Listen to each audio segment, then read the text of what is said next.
This small Haoshuang ceiling fan. I don't know what size it's 32 inches maybe. In a Philippine product store. Here's the Haoshuang logo. Formerly this fan was your smart Philippine number here. Is ito, nakikita mo 639. But they moved it and replaced it with this one. Moved it here so that to hold their customers. But maybe they thought they were being greedy. Anyway, I want to show you a bit. Here's a switch for it. You need to run the cable long. I'm going to show you a bit.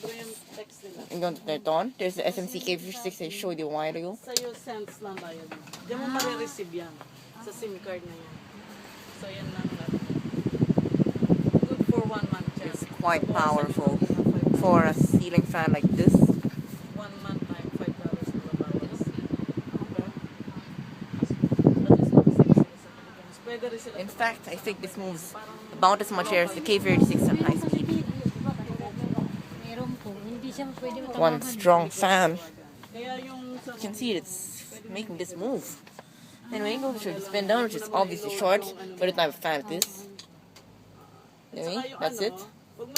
Thanks for watching.